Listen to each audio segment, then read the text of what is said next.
Hey guys, welcome to the final workshop, Workshop 1F. In today's workshop, we're going to be covering personal factors that affect clients' programs, communication with clients, and signs and symptoms of exercise intolerance. The main factors that can influence whether a client does or doesn't achieve their goals more than likely would fall into some of these categories here: work, family, travel, financial, or past injuries. The way as a trainer that you overcome these obstacles is primarily through building rapport with your client and having that great initial opportunity where you're sitting down one-on-one and gaining an understanding of what a person's goals are and putting together a realistic plan. Once that plan is put together and it truly is realistic, it means you've taken all of these factors into play.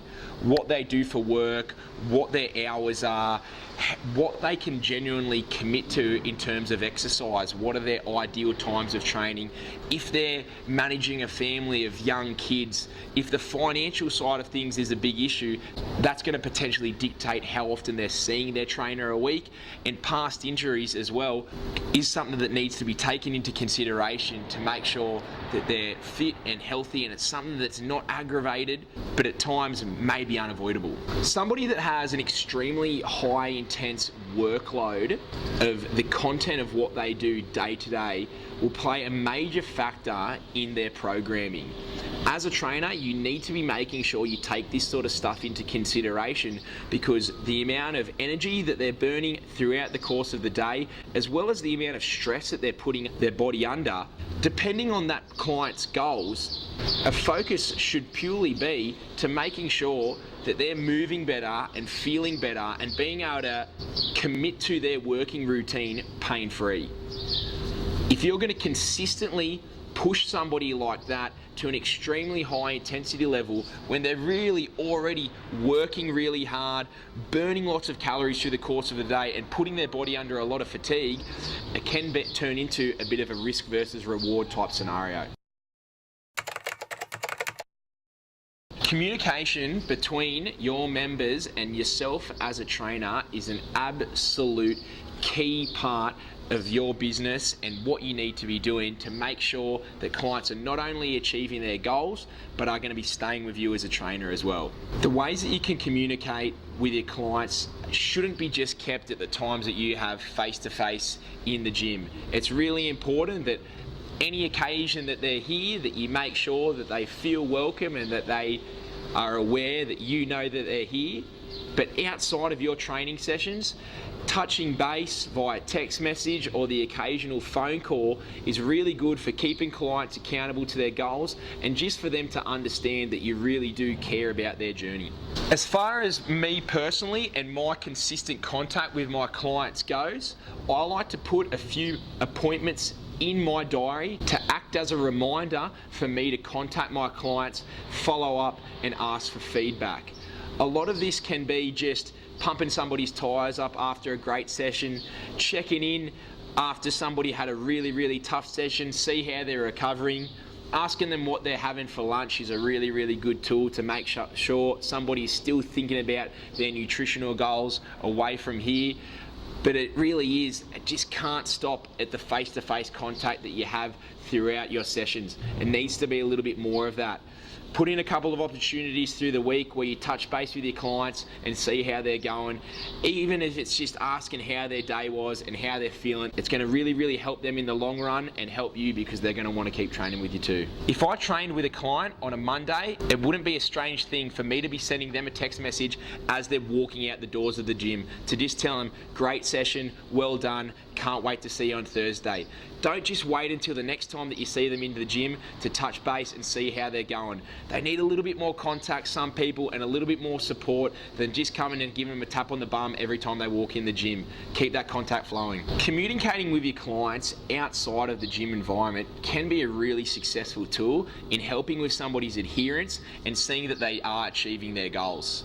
Whether it be to write out a new training plan or talk more in specifics about somebody's nutrition nutritional habits, sometimes it can be great to get out of the gym, go and catch up for a coffee, have a little bit more of a casual meetup where you can put pen to paper, talk about things, and take your relationship as a client and a trainer outside of the four walls of the gym that you're in will come back to you tenfold. It is pretty common practice that you see in the fitness industry that when we acquire new members, the best way to keep those members and to keep them happy is to get along with them well and treat them like friends or family. But we need to be able to draw that fine line and understand that these members are coming down for a purpose. They're paying you for a service and they're paying to see results. We want to get along with people. We want to be able to put a smile on their face. We want to be able to say that we're mates with each other. But your absolute priority is to make sure that they're seeing value in the service that you're providing and that they're getting results. Aside from the obvious types of communication and interaction throughout the course of a training session, where it be motivation or talking about a client's goals, it really is important to make sure that you are constantly building rapport and are starting to develop a good relationship with that person on a little bit more of a personal level, not just being just their personal trainer. Understanding a little bit about their goals and interests outside of the gym, what they do for work, what their kids are up to, what school they go to, what their names are, names of partners, family, friends and things like that is only going to help you to when it comes to the time if that person's going really successful, seeing great results and in a position where they're wanting to refer, that's when you can really tap in to those people and that rapport that you've built. It's so important to have good memory of these occasions that your members are telling you about. For instance, if a client has a son that's playing in their footy grand final on the weekend, not only should you be remembering that come their next session to ask and follow up how they went, but it really does speak volumes if you can make yourself available and even get down on there on the weekend and see that you show a lot of interest in their kids or things that are important to them. It'll really show that you are the man for the job and are serious about not only seeing them achieve their goals, but you just care about them on a personal level. Communication is an absolutely essential tool in building rapport with clients. If you have poor communication, you're not going to really have an understanding of what your clients' wants and needs are. We need to be able to constantly ask for feedback to understand that you're working your clients within their desired intensity level. If they're feeling like the programs that you're writing are specific to their goals, and as well to gauge if there's any necessary feedback that you could be taking on board to make their experience at your facility more enjoyable. Communication is just one of the most important parts of working in the fitness industry and specifically being a personal trainer. Let's be honest, personal training for the most part is a popularity contest. Once a member gets along with a trainer on a personal level, they're going to want to stay with that person. It's our job as PTs to be able to guarantee that we can get somebody results, but they're only going to choose the person that they enjoy spending their time with. The best advice that I could give anyone is to be interested, not interesting. Don't make it about you. Try and learn as much and develop as much rapport as you can with your clients to make sure that they understand how much you care about them and how much you're inspired to push them in the direction of their goals.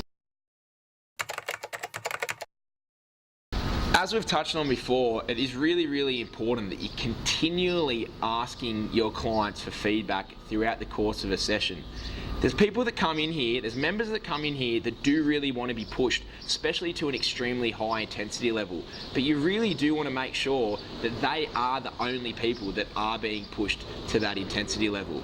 It's really easy as a personal trainer to flog pretty much anybody that's put in front of you, but make sure you have the understanding that not everybody wants that. So once you see some warning signs of fatigue, might be walking a little bit wobbly, starting to be really short for breath, asking for more breaks and things like that, making sure you're communicating with them because you don't want to be pushing somebody beyond their desired intensity level. That makes for a pretty unenjoyable experience. Remember, they're paying for this. It's easy enough when you see some of these signs and symptoms in one of your members or throughout the course of a session to pull back the intensity, go for a bit of a walk, have a bit of a rest, let the heart rate come back down and gauge from there what the remainder of the session is going to look like. If it was a really high intensity training session that you had planned but they're not quite feeling up to it, it's easy to change that thing and think on your feet as a personal trainer to start to take more of a flexibility and mobility sort of approach that might be more specific to what they're after on that particular day, or substitute out some of the intervals that they were doing for basic resistance exercises as well. But you're only going to really know once you sort of get that fatigue down a little bit and ask how they're feeling.